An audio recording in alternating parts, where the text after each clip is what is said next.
Muy buen día, estudiantes de grado 11. Bienvenidos a esta clase sincrónica del periodo 2, la semana 7. Va desde el 15 al 18 de junio.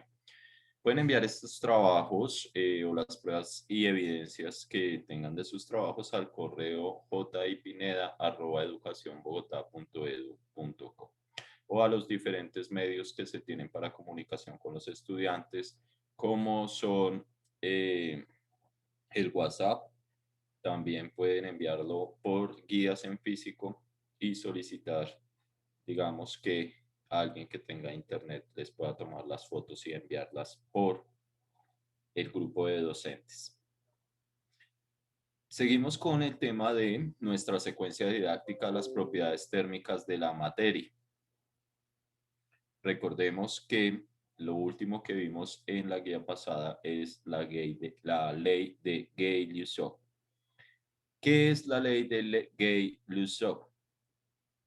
Entonces, si el volumen de una muestra de gas permanece constante, la presión absoluta de dicho gas es directamente proporcional a su temperatura.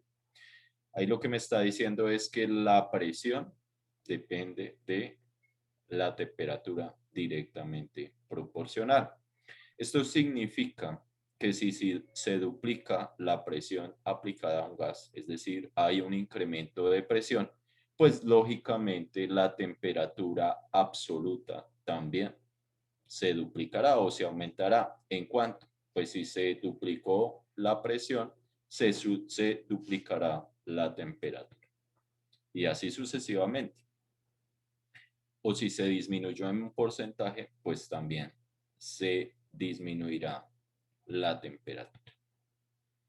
La ley de Gay-Lussac en forma de ecuación puede escribirse así. Entonces, la presión de entrada dependiente de la temperatura de entrada es igual a la presión de salida dependiente de la temperatura de salida, teniendo en cuenta que entrada la nombramos 1 y salida 2, donde la masa y el volumen son constantes. Listo, ya tenemos el primer punto. Resumir en sus palabras el ejemplo 1. Ejemplo 1. El neumático de un automóvil se infla a una presión manométrica.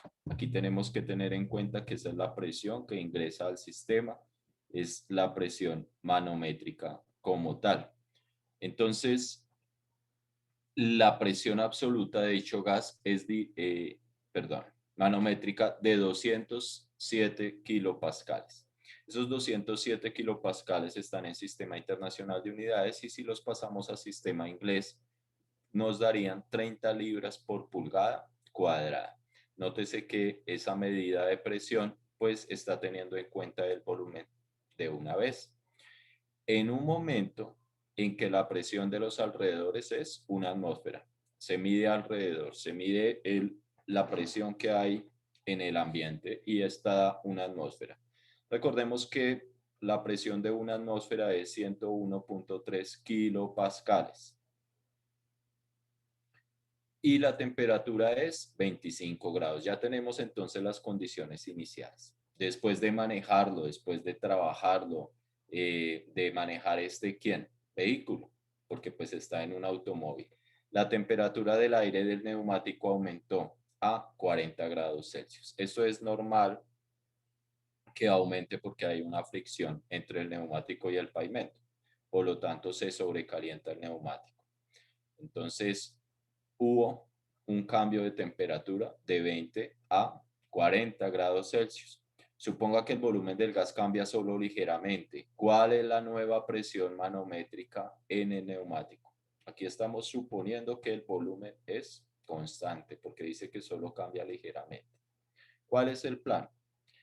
Pues como el volumen y la masa se consideran constantes, entonces la presión debe aumentar en la misma proporción que la temperatura. Aplicaremos la ley de Gay-Lussac para determinar la presión absoluta final. La presión manométrica, por tanto, ¿cierto? Se debe obtener de restar a la presión total, ¿cierto? A la presión general le quitamos pues la presión del ambiente a lo último, que es 101.3 kilopascales. Solución. Primero determinemos las temperaturas absolutas y la presión absoluta. Entonces, la presión absoluta de entrada o presión 1 es igual a los 207 kilopascales más 101.3 kilopascales. Pues eso da 308.3. Vamos a redondear sin cifras decimales a 308 kilopascales. La temperatura. Entonces, la temperatura inicial que nos dan el ejercicio son 25 grados Celsius. Hacemos un cambio de temperatura para que la variable nos quede en sistema inglés. Entonces, a eso le sumamos 273 y pues es decir que 25 grados Celsius es lo mismo que 298 grados Kelvin. Y la temperatura 2, que es 40, hacemos el mismo procedimiento, resultando que 40 grados Celsius es lo mismo que 313 grados Kelvin. La nueva presión se calcula a partir de la ley de Gay-Lussac.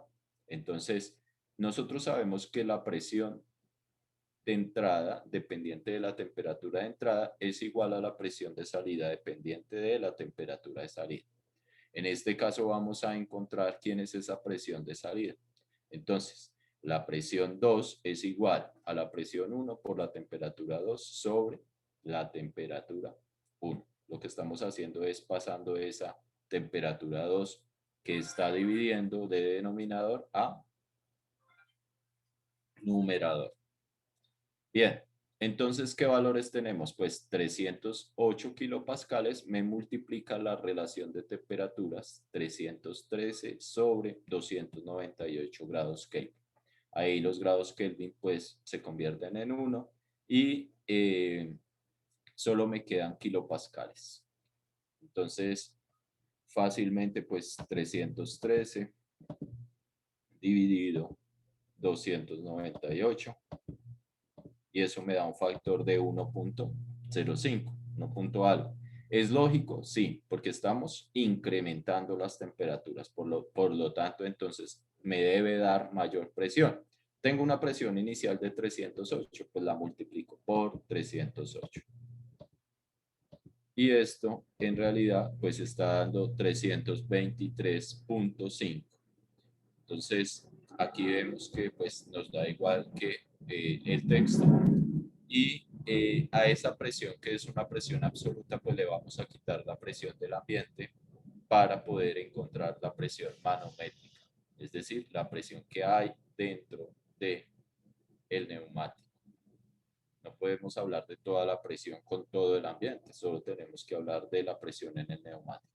A ese resultado le restamos 101.3. 222.2 kilopascales. Si nosotros utilizamos todas las cifras significativas, pues estará alrededor de ese valor. Ahora, un manómetro leería pues 222, 223 kilopascales o aproximadamente en el sistema inglés 32.27 libras por pulgada cuadrada, haciendo pues esa conversión de unidades del sistema inglés al sistema del sistema internacional al sistema inglés. Bien, aquí dice, basado en las leyes, ¿cuáles leyes? Pues las leyes generales de los gases, ¿cierto? Basado en estas leyes, realizar el ejercicio 1-2. También definir masa atómica, molécula, masa molecular, mol, número de Avogadro, moléculas por mol, número de moles. Más adelante, entonces, resumir en sus palabras el ejemplo 2 y a qué se refiere la constante universal de los gases. Realizar la actividad propuesta para el laboratorio virtual. Es decir, que en el primer párrafo nos está diciendo todas las actividades que debemos de hacer correspondientes a pues, la información de esta guía. Que no queremos que, pues, que el estudiante vaya y mire qué es una molécula por allá en internet. Necesitamos es que lo mire aquí en la lectura, pues porque estamos haciendo siempre control de lectura. Bien, leyes generales de los gases. Hasta ahora hemos estudiado 3 leyes que pueden usarse para describir el comportamiento térmico de los gases. La ley de Boyle se aplica a una muestra de gas cuya temperatura no cambia. Entonces, si la temperatura no cambia, ley de Boyle. La ley de Charles se aplica a una muestra donde la presión es constante. Si la presión no cambia, ley de Charles. El mismo ejercicio o el mismo experimento nos puede estar diciendo cuál de las leyes podemos aplicar. Y la ley de Gay-Lussac corresponde a una muestra de gas en un volumen constante. Entonces, si no cambia el volumen, pues ahí tenemos la ley de Gay-Lussac. Lo más común es que un sistema sufra cambios de volumen, de temperatura y de presión como resultado de un proceso térmico. Una relación más general que combina las leyes es la siguiente. Entonces, nótese que a la ley de Gay-Lussac, si le colocamos pues el incremento o la modificación de volumen, pues podemos llegar a esta ley general. Entonces, la presión por el volumen en el estado inicial, dependiente de la temperatura de ese estado inicial, pues es igual a la misma relación, pero en el estado final, que es lo que se expresa ahí matemáticamente. ¿Qué tenemos? Que P1, B1 y T1 pues son los estados iniciales y P2, B2 y T2 son las coordenadas del estado final. Ahora, se llaman coordenadas porque uno podría graficar la presión en una gráfica de 3 ejes, la presión, el volumen y la temperatura, o de 2 ejes con una de las dos variables dependiente de las otras dos, y podríamos estar encontrando coordenadas de esos puntos. En otras palabras, la masa dada, pues es, digamos que una masa constante y la relación pues me dará presión, volumen, dependientes de la temperatura para cualquier gas ideal. Bien, ahora vamos a considerar el efecto de un cambio de masa en el comportamiento de los gases. Vamos a modificar esa masa. Si la temperatura y el volumen de un gas confinado se mantienen constantes, al añadir más gas habrá incremento proporcional de la presión. En forma similar, si la presión y la temperatura se mantienen fijos, al aumentar la masa habrá un aumento proporcional del volumen del recipiente. Es decir, que también puede haber la posibilidad de que las demás variables que hemos venido hablando cambien si hay modificaciones en la masa del gas que estamos trabajando. Entonces podemos combinar todas estas observaciones experimentales de la ecuación general de los gases para pues encontrar, digamos que una ecuación aún mayor. ¿Cuál es esa ecuación aún mayor? Pues la presión por el volumen dependerán de la masa y de la temperatura. Esa es la ecuación, tanto en el estado final como en el estado inicial. Y pues lógicamente, como siempre hemos observado las leyes de conservación de la energía, pues el estado inicial será igual al estado final. Donde las masas, pues M1 es la masa inicial y M2 es la masa final.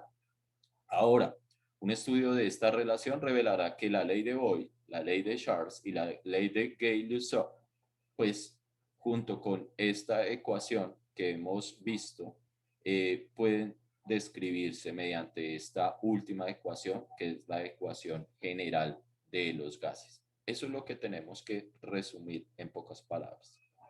Si lo quieren hacer, pues mediante un mapa conceptual, un mapa gráfico, un mapa mental, eso pues lo pueden hacer. ¿Cuáles son los dos ejercicios que se van a tener en cuenta pues con respecto a esta teoría que se ha aprendido? Entonces, aquí están los dos ejercicios. Ejercicio 1. Un tanque de oxígeno o para oxígeno con un volumen interior de 20 litros se llena con ese gas o con un gas bajo una presión absoluta de 6 megapascales a 20 grados Celsius. Ya tenemos la presión inicial, la temperatura inicial y la cantidad de volumen que va a tener. El oxígeno que se va a usar es para un avión a grandes alturas, donde la presión absoluta es 70 kilopascales y la temperatura es menos 20 grados Celsius. Y ahí estamos dando un ejemplo real donde pues en tierra es una condición, el avión sube y las presiones de, digamos que absolutas o del ambiente, pues aunque la de la atmósfera no va a cambiar, la presión que va a haber en el gas sí va a cambiar. y lógicamente pues el descenso de la temperatura va a ser real. ¿Qué volumen de oxígeno será capaz de suministrar el tanque en esas condiciones? ¿Listo?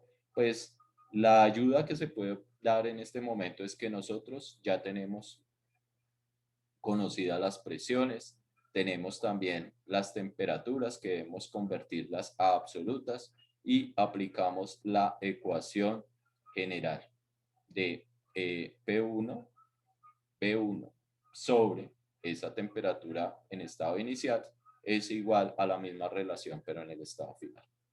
Después pasamos al ejercicio 2. ¿Qué me dice ese ejercicio 2? La lectura de la presión manométrica. Acá de una vez estamos diciendo que no es absoluta, sino que es exclusivamente del tanque. En un tanque para el almacenamiento de helio indica 2000 libras al cuadrado. 2000 libras pulgada cuadrada, cuando la temperatura es 27 grados. Entonces ya estamos diciendo la presión, pero manométrica. Después estamos diciendo la temperatura inicial. Durante la noche hay una fuga en el recipiente y a la mañana ese recipiente ya no tiene 2000, sino 1500. Pues ya sabemos cuánto fue la fuga, fueron 500 libras por pulgada cuadrada. Pero la temperatura es de 17 grados Celsius. Entonces, el estado de presión pues, de ese tanque es diferente ahora. ¿Qué porcentaje de masa original de helio permanece en el recipiente? Como estamos considerando que hay una modificación en la masa, porque pues se salió gas, entonces, en este caso, pues digamos que la ayuda que vamos a ofrecer es que el volumen puede quedar fuera de nuestra consideración, ya que no cambia. Entonces, el tanque es el mismo, por lo tanto, el volumen es el mismo y tenemos que el volumen inicial es igual al volumen final. Así que podemos simplificar la ecuación y podemos decir que, pues, la presión dependiente de la masa por la temperatura en el estado inicial es igual a lo mismo, pero en el estado final. Los dos volúmenes ya no tendrán que utilizarse. Y cuando miramos que tenemos pues una relación de la masa 2 sobre la masa 1, pues vamos a tener el gas contenido inicial en el recipiente. Por tanto, esa razón, pues esta razón me dará un valor entre 0 y 1 y lo expresaremos como un porcentaje. Vale la pena decir que los porcentajes no superan el 100%, o sea, una persona que dice es que eso es el 200%, pues la persona no tiene claro el concepto matemático. Es una persona que está hablando mal del término. Un porcentaje va de 0 a 1 o de el 0 al 100%. Ese concepto es así. Ahora, si vamos a decir, por ejemplo, alguien que diga que el 200%, entonces dice, superó el 100% hasta 2 veces. Esa es la forma de hablar, porque no hay 200%. Es decir, superó el 100% y ya la escala de por ciento no sirve y tenemos que decir, lo superó en tantas veces, en 2 veces, 3 veces, bueno, como sea. Bien, por tanto, esta razón se expresa como un porcentaje. Dado las presiones inicial y final que están dadas en las mismas unidades y como vamos a trabajar pues cancelación de unidades en ellas, no hay necesidad de hacer conversión de unidades al sistema del sistema internacional. No obstante, sí necesitamos sumar una atmósfera de presión, pero en algún momento, pues digamos que para no hacer esa conversión de unidades, tenemos que cuando sumemos la atmósfera de presión, no lo sumemos en el sistema internacional, sino que lo sumamos de una vez en el sistema inglés. Entonces, esos 101.3 kilopascales que teníamos en el sistema internacional, si hacemos conversión de unidades, nos da 14.7 libras por pulgada cuadrada a cada uno de los valores de la presión manométrica. Y ahí entonces ya esa presión manométrica, sumándole pues esos 14.7 libras por pulgada cuadrada, que es la presión de una atmósfera, ya nos da presiones absolutas. ¿Y las temperaturas deben expresarse en grados Kelvin? Claro que sí, porque estamos viendo que esta presión se la estamos sumando en unidades del sistema inglés. Bien. Continuamos entonces con la lectura de la masa molecular y mol. De aquí, de esta lectura es que debemos de definir los términos que se consideran arriba. Aun cuando es difícil determinar la masa de los átomos individuales debido a su tamaño, por medio de métodos experimentales se ha logrado medir la masa atómica, que son experimentos pues que necesitan una infraestructura bien especial. Por ejemplo, ahora sabemos que un átomo de helio tiene una masa de 6,65 por 10 a la menos 24 gramos. Eso es una situación extremadamente pequeña. Cuando se trabaja con cantidades macroscópicas como el volumen, la presión y la temperatura, es mucho más adecuado comparar las masas relativas de los átomos individuales. Entonces, ahí ya estamos hablando de que una cosa es la masa atómica y otra cosa es la masa relativa. La masa atómica relativa se basa en la masa de un átomo de referencia que se conoce como carbono 12, es decir, las masas atómicas de todos los elementos de la tabla periódica las comparo con el carbono. Al asignar arbitrariamente un valor exacto de 12 unidades de la masa atómica, U, es decir, el símbolo, a este átomo, entonces se cuenta con un patrón con el cual se pueden comparar todas las masas atómicas, lo que acabo de decir. La masa atómica de un elemento es la masa de un átomo de dicho elemento comparada con la masa atómica de un átomo de carbono, tomando como 12 unidades de masa atómica. Entonces, todos los elementos de la tabla periódica pues se comparan con el carbono para dar la definición de cuántas U, o masa atómica, pues tiene el elemento. Sobre esa base, o sea, sobre ese experimento o sobre esa relación que acabamos de decir, pues la masa del hidrógeno es aproximadamente un U y la masa del oxígeno son 16 U. ¿Comparados contra quién? Contra el carbono, que son pues el carbono 12, ¿cierto? La molécula consiste en una combinación química de dos o más átomos. Ya estamos definiendo ese término. La definición de la masa molecular surge de la definición de la masa atómica. La masa molecular tiene el símbolo M y es la suma de las masas atómicas de todos los átomos que componen la molécula. Bien, entonces, ¿qué es una molécula? Pues en realidad la masa atómica, ¿sí?, de todos los elementos que tiene el oxígeno. En este caso, pues si yo digo que la molécula es O2, es porque tengo dos átomos de oxígeno. El símbolo del oxígeno es la O mayúscula.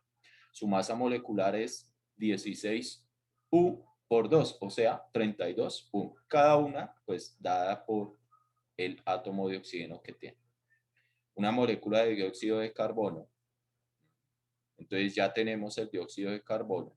Ya sabemos que el dióxido de carbono tiene 12U y sabemos que el oxígeno en molécula O2 tiene 32U, pues la sumatoria de toda la molécula de dióxido de carbono me está dando 12 más 32 igual a 44U. Todo el dióxido de carbono, toda la molécula de dióxido de carbono. Ahí está pues la operación. Al trabajar con gases notamos que tiene más sentido considerar la cantidad de sustancia en términos de número de moléculas presentes. Esto lleva implícita la creación de una nueva unidad llamada mol. Listo, vamos a definir la mol. Entonces, una mol es la cantidad de una sustancia que contiene el mismo número de partículas que el número de átomos que hay en 12 gramos de carbono. Lógico, porque estamos comparando todo con el carbono. Tomando nuevamente esta definición de qué es la mol, pues entonces una mol de carbono debe ser igual a 12 gramos. Es decir, que si una mol de carbono pues es 12 gramos, podemos comparar el resto de, ¿sí?, el resto de sustancias con respecto a cuántas moles son. Puesto que la masa molecular de cualquier sustancia se basa en el carbono 12 como patrón, entonces una mol es la masa en gramos numéricamente igual a la masa molecular de una sustancia. Por ejemplo, entonces vamos a hablar del hidrógeno. El hidrógeno es el símbolo H y tiene dos átomos, H2. Entonces, si tenemos dos átomos, pues, y sabíamos que medía un U cada uno de ellos, entonces tenemos 2U, que es lo mismo que 2 gramos. Una mol de oxígeno, pues serán los 32 gramos. Una mol de dióxido de carbono ya vimos que son los 44 gramos. En otras palabras, pues estamos diciendo que gramos es igual a 1. Dicho en otras palabras, 2 gramos de hidrógeno son 32, 2 gramos de hidrógeno. Bueno, listo. Y lo que está diciendo aquí es que qué pesa cada, o qué mol, ¿cierto? Definiendo en términos de mol cuántos gramos tiene cada una de esas moléculas. En realidad eso no es, digamos que, tan cierto, es una estandarización. Pero cuando tenemos una estandarización podemos hacer experimentos basados en esa estandarización. Entonces tenemos 2 gramos de hidrógeno, 32 gramos de oxígeno, 44 gramos de dióxido de carbono, todos considerando una mol. Y todos ellos pues tienen el mismo número de moléculas. A este número se le conoce como el número de Avogadro. Entonces el símbolo es Na. Ya estamos definiendo qué es el número de Avogadro. La relación del número de moléculas N al número de moles N minúscula debe ser igual al número de Avogadro. Entonces el número de Avogadro Na es igual a el número de moléculas N mayúscula sobre el número de moles. Y ese término se conoce como moléculas por mol.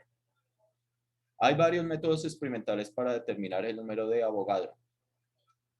Y esos métodos experimentales pues han dicho que el valor aceptado es 6.023 por 10 a la 23 moléculas por mol. La forma más sencilla de determinar el número de moles contenidas en un gas es dividiendo su masa en gramos entre la masa molecular por moles. Es decir, N minúscula es igual a M, que M es la masa en gramos, sobre M mayúscula, que es la masa en moles. Y el resultado pues nos dará el número de moles. Vamos a considerar entonces el ejemplo 2. Ejemplo 2. A. ¿Cuántas moles de gas hay en 200 gramos de dióxido de carbono, CO2? Y B. ¿Cuántas moléculas hay? Bueno, establezcamos entonces el plan. Primero debemos determinar la masa molecular del dióxido de carbono. Ya sabemos que esa masa molecular corresponde a, pues, las dos de oxígeno y la del carbono. Ya decíamos que la del carbono son 12 y las del oxígeno son 16 por cada una, pero como tiene 2 son 32. Ahora 32 más 12 me da 44 gramos mol. Ese es el cálculo que lo teníamos arriba, pero nuevamente lo repetimos aquí mentalmente. Al dividir la masa del gas entre la masa molecular se obtiene el número de moles presentes. Por tanto, el número de moléculas se calcula a partir del número de Avogadro. Entonces, miremos la solución para el caso A, donde estamos preguntando cuántas moles de gas hay en 200 gramos de dióxido de carbono. Pues para 200 gramos de ese dióxido de carbono, pues tenemos 44 gramos mol, que ya sabemos cómo determinarlos. Entonces, ¿qué hacemos? A partir de esa ecuación de N minúscula sobre es igual a la masa, ¿cierto? Medida en gramos sobre la masa medida en, o dependiente de moléculas, pues tenemos que 200 gramos dividido 44 gramos mol. Entonces hacemos esa operación. Entonces 200 dividido 44. 4.54. Aquí se hizo una aproximación y dice 4.55. Ahora, las unidades gramos y gramos pues están haciendo la misma operación en ese elemento, ambos son numeradores, pues se convierten en 1. Y nos queda la única unidad, entonces 1 sobre mol, que quiere decir que pues hay que hacer los dos unos, están haciendo la misma operación, quedan convertidos en 1, solo queda mol y queda de numerador. Solución B.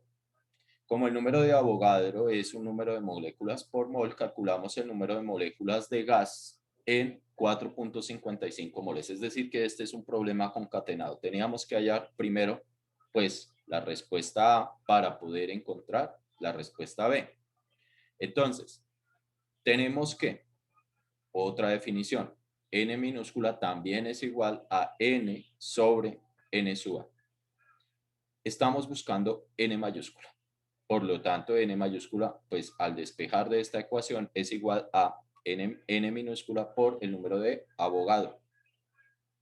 O sea, el 4.55 mol que acabamos de encontrar por la constante de 6.023 por 10 a la 23 moléculas mol. Si hacemos esa multiplicación, pues nos da 2.74 por 10 a la 24 moléculas mol. Bien.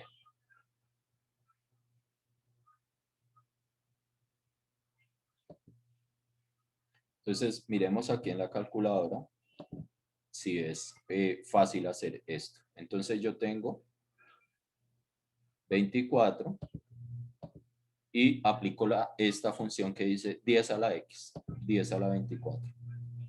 Ya lo tengo. Bueno, perdón, borrar. En realidad es 10 a la 23. 23 y aplico esa ecuación. Ya tengo 10 a la 23. Y eso lo multiplico por 6.023. ¿Qué estoy escribiendo? El número de Avogadro en la calculadora. Ya tengo el número de Avogadro. Nótese que es un número extremadamente grande. Y a eso lo voy a multiplicar por 4.55, que fue el resultado que nos dio del ejercicio anterior. 2.74 y eso nos da un número grandísimo, pero pues podemos observar que ese 2.74 por 10 a la 24 moléculas. ¿Listo? En este caso, la calculadora nos está dando los resultados numéricos hasta donde tiene su precisión. En otros casos, vamos a ver si aquí, al cambiarlo de científica a estándar programador, no tiene. Hay una función que me cambia esto y me dice 2.74 por 10 a la 24 en algunas calculadoras. Bueno, hay que revisar la calculadora con que hacemos los ejercicios para tener pues bien clara esa parte. Ya vamos entrando en la última página de la guía y vamos a hablar de la ley del gas ideal. Sigamos adelante con la búsqueda de una ley más general de los gases. Si se sustituye el número de moles, n minúscula, y la masa para la masa m en la ecuación, entonces pues tenemos, digamos que una transformación de la ecuación. Nótese que ese número de moles pues lo estoy considerando para trabajarlo en la misma ecuación que teníamos de la ley general de los gases. Entonces, simplemente la presión por el volumen dependiente de la masa y temperatura en el estado inicial, pues vamos a reemplazar esa masa por el número de moles. Y aquí está la conversión. Nuevamente, pues, ¿cómo nos queda la ecuación? Que la presión por el volumen dependiente del número de moles por la temperatura en el estado inicial es igual en el estado final. Esa es la ecuación. Esta ecuación representa la forma más útil que hay de la ley general de los gases cuando se conocen los parámetros de los estados inicial y final, excepto solo una cantidad. La versión alternativa de esta ecuación, pues una generalización de ella, ¿cierto? La presión por el volumen dependiente de la masa, pero en número de moles, por la temperatura, se denomina R. Y R se conoce como la constante universal de los gases. Entonces, ahí ya tenemos qué es la constante universal de los gases. Es una adecuación de una ecuación. Si es posible evaluar R, la constante universal de los gases, bajo ciertos valores conocidos de presión, volumen, número de moles y temperatura, la ecuación se puede usar directamente sin contar con ninguna información acerca de los estados inicial y final. Es decir, podemos utilizar ese valor como un valor constante o genérico. ¿De dónde se saca? Pues de los experimentos. El valor numérico de R, por supuesto, depende de las unidades que se eligieron para la presión, volumen número de moles y temperatura. Es decir, que si voy a trabajar en Sistema Internacional de Unidades, ese valor es 8.314 julios mol por grado Kelvin. Entonces es un valor pues que tenemos que tener ahí dentro de nuestros apuntes. La elección de otras unidades conduce a diferentes valores. Entonces este mismo valor, ¿cierto? Si hago cambios de unidades, pues es igual a 0.0821 litros por atmósfera dependiente de moles por grados Kelvin.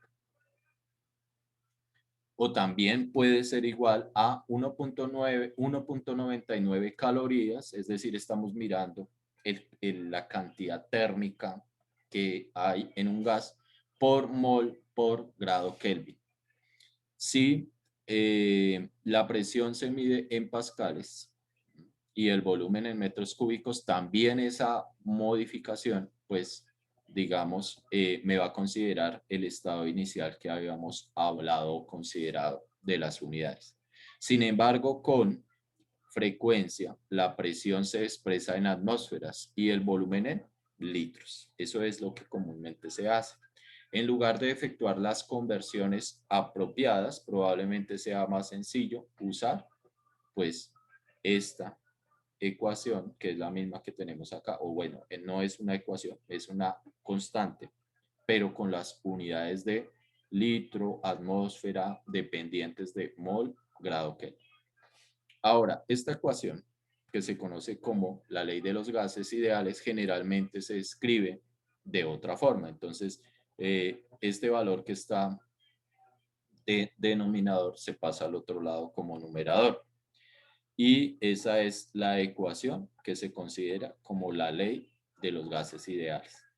Entonces, pues simplemente si reemplazamos n, que ya sabemos como la masa medida en gramos, dependiente de la masa medida en moles, pues entonces hacemos esa conversión de unidades en esta ecuación y encontramos esa generalización donde la presión por el volumen es equivalente a la masa, la constante universal de los gases, la temperatura y todo ellos dependiente de las moles de el gas. Bien, ahí ya finaliza, digamos, esta parte teórica que se quería dar y entramos al laboratorio de física. Es fácil, lo hemos venido haciendo durante varios días, algunos de ustedes lo han hecho, muy pocos. Y eso pues digamos que sí es algo preocupante porque el laboratorio es la parte donde hay un poco más de interacción que no es texto. Laboratorio de física, fácil, es mirar este video, ahí está pues digamos que una relación que hay entre lo que es la ley de los gases, considerar que es la ley del gas ideal, la ley general de los gases, la ley de Boyle-Mariotte o pues la que conocemos como de Boyle o la ley de Gale-Lussac y pues ahí hay una explicación de lo mismo que hemos venido hablando con respecto a los gases. ¿Qué tienen que entregar? Entonces, va mirando el video, tienen que entregar por lo menos 5 pasos. Esos 5 pasos pueden ser, este punto puede ser de dos formas. Miro el video, hago el dibujo de lo que estoy diciendo y presento los 5 pasos más una descripción. Ese puede ser una opción. Otra opción, tomo pantallazo y hago la descripción de esa situación y pues digamos o imprimo o presento el trabajo en forma virtual, etc. O la otra opción es poner el video y hacer la descripción del video. Alguien me está grabando con otro celular y yo estoy explicando lo que está sucediendo allá. Entonces, primero miro el video, escucho lo que la persona explicó y ahora con mis propias palabras explico el video. Bien, estos son los puntos entonces para esta guía de física 11. Estamos trabajando pues esas leyes o propiedades de los gases. Muchas gracias por su tiempo. Espero que estén muy, pero muy bien. Feliz día.